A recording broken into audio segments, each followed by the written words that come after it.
My earliest memory of school was I did not like school. I think in standard 2, I dropped out. You ran away from school? Yes.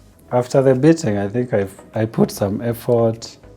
In class 3, I think I improved. In class 4 is when I remember I was top 4. I was number 4. From 17, you came to top 4.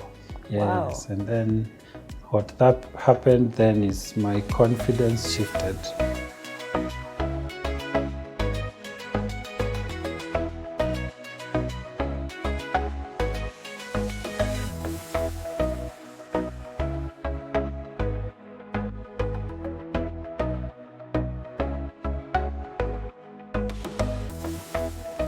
Hello, hello. Welcome to the executive table with Mary Wamae. I'm so glad to have you and thank you so much for continuing to watch. Now. Some of you are thinking, these guys are just bringing boomers here and Gen X guys here. So I have a surprise for you today. I have brought for you a millennial. So if you are Gen Z, this guy is now closer to you in age. So hopefully you can connect a little bit more. So his name is Edwin Mwangi, Chief Business Officer at WorkPay. And I know he has a lot to share with us. But let's hear it from the horse's mouth. So I'm giving an opportunity to Edwin to carry on and tell us exactly what his life has been. So let's dive in. Edwin, you're most welcome. Thank you so much. Karibu sana. It's a pleasure to be here. Yeah, and thanks for joining us. Yeah. I'm sure our viewers will be able to learn a lot of lessons from your story and your experiences in both in your career and your personal life. So karibu sana. So now we start with the early days. Tell us where you were born, by who, the circumstances, early school days, and all that. Thank you so much, Mary. It's a pleasure to be here. I'm humbled to have the opportunity to share my story. I was born in Laikipia County. That was back in 1987. Early school life, I went to a normal primary school called Gatero Primary School. And I think it was in class 7 that I realized I had something. I was gifted because I wanted to pursue something beyond what I could see, and it was the first time that I had a dream or a vision to join the university. And I worked hard for my KCPE. I think we were the first class in the year 2001 to do 5 subjects out of 500. The previous class had done out of 700. And now, before we go to the school life, would you like to give us a bit of background about who your parents were, what they were doing in Laikipia? Just tell us a little bit more, if it's okay. Yeah, so born to peasant farmers. My both parents, of them? Yes. Okay. My dad was working also as a carpenter in the early days, I remember. And my mom was a peasant farmer.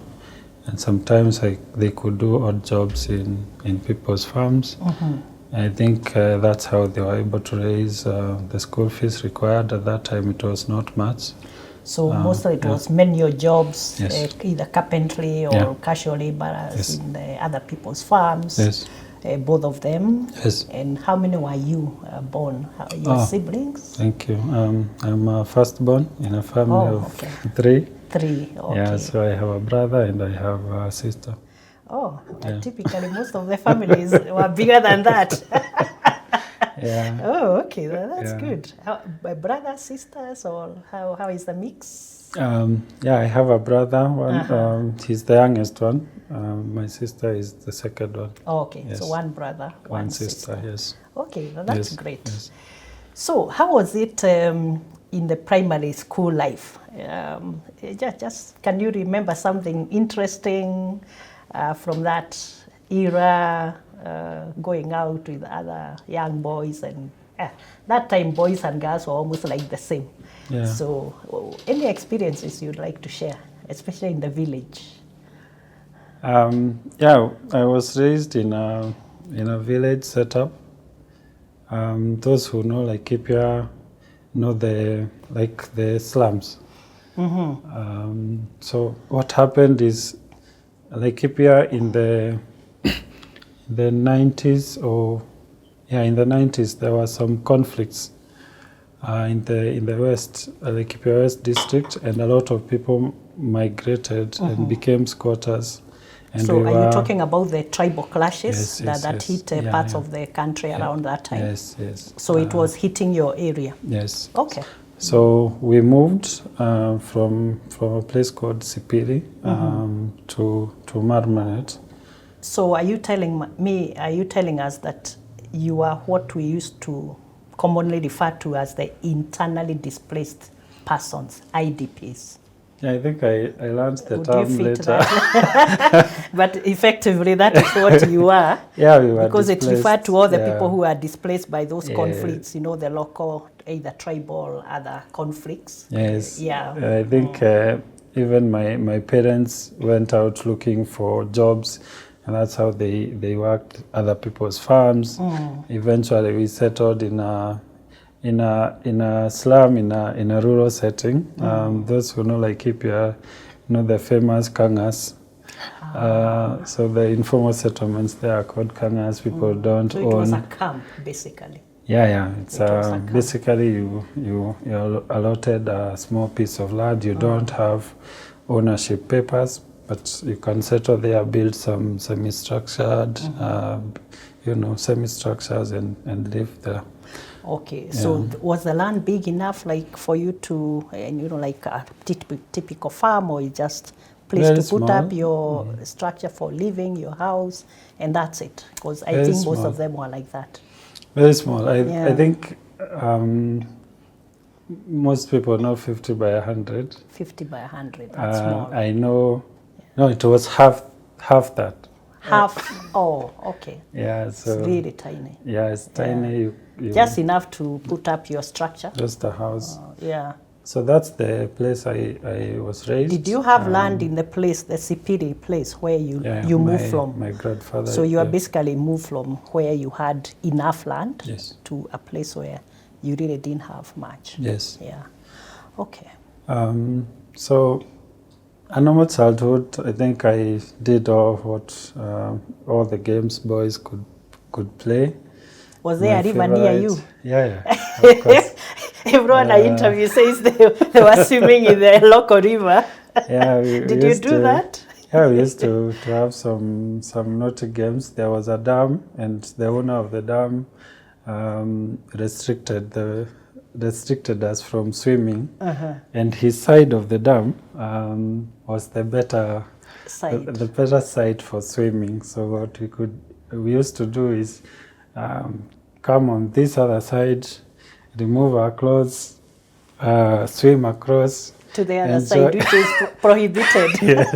He didn't have dogs to chase you. Enjoy the swim, and then we could see him coming and swim back to the other side. Swim back and take our clothes. Oh, okay. Boys will be boys, I guess. Yeah. I did football. I think that was one of the ones that I was really punished for, because sometimes I'm left to look after my siblings, and I could do my football, or there is Githeri left, and I'm told you're the one to take care of the fire, make sure it doesn't go down.